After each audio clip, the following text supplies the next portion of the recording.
So Lifetime Fitness was it was a big goal of mine, and you know what? I'd been injured every year. It was like 3 years running. I'd had a stress fracture, and I couldn't do this bloody race. And my husband was back at home building our house, and you know, for every triathlete, that money it was 250,000 US, and that was a damn lot of money. And I thought, you know what? I just have to get there. It was non-drafting, and that suited me down to the T. So I just had to get there. And 2004, yeah, it was my year. And they made the equaliser gap something massive, and they were saying, you know, there's all this chatter in the marshalling area or whatever you call it in race briefing. There's no way the girls are going to win. It's just going to be boy, boy, boy, you know. And I didn't even think about it. I don't even know. I couldn't even tell you what the equaliser was because it didn't interest me. To me, racing is just do what you have to do, and I had to beat the men and the women.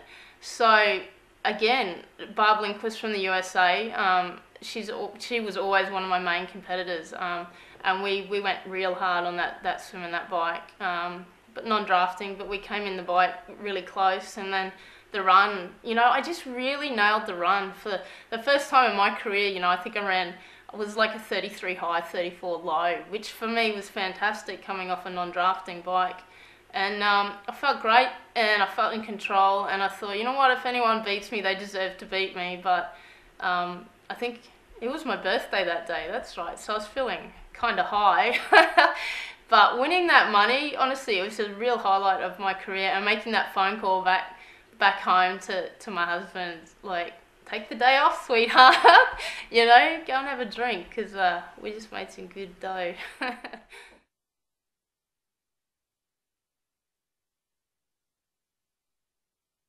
Hey, you know what? I never ever, and that was the biggest thing about me as an athlete, my preparation, and I never went to the start line under prepared because I hated that.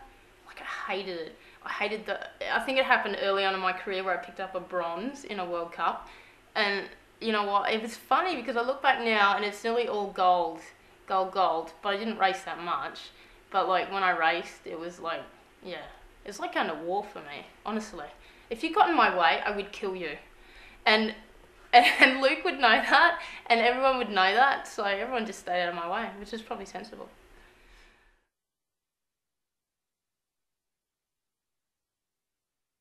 So training under Brett Sutton, to me, I mean, I was always super proud of that, training under Brett Sutton, you know, and we were pretty close early on as a squad, and you know, we went right through with Brett, even when all the dramas happened, and he was stripped of his accreditation and all the rest of it, you know, and he was the first one that sort of took me on board and said, well, if you do what I say, you will be a world champion. And I put a lot of belief and trust in that, and I had no reason to doubt it, you know. He took me from nothing to being, you know, one of the best triathletes of my time. So we worked damn hard. There was a lot of battles. We had a lot of fights and confrontations, you know, and at the end of the day, he would just say, you know, do what I say and you'll be fine. But yeah, it was hard training, and you know, I remember going overseas, and one of the first sessions he introduced me to was 100, 200s on the running track. This was at a training camp in Germany, in Hahn. And I was thinking, is he serious? So, but, you know, I put my running shoes on and show up, and I show up to the track, and it's a funny story because the two Carney girls were going around the track, and they were doing 400s. And he says to me, sit down here for a second and I'll show you something. And I sat down next to him, and the two Carney girls, one was going one way and one was going the other. And they were screaming at each other halfway around, get out of the effing way! Get out! I'm gonna smash ya!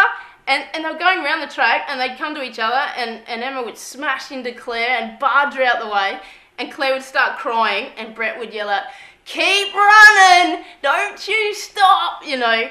And I was sitting here petrified, not only of Brett, but these two girls that I had to race, you know. And oh, it was just such you know, an eye-opener for a young girl coming into the elite ranks. But I loved the hard training, and I loved that attitude. It was great.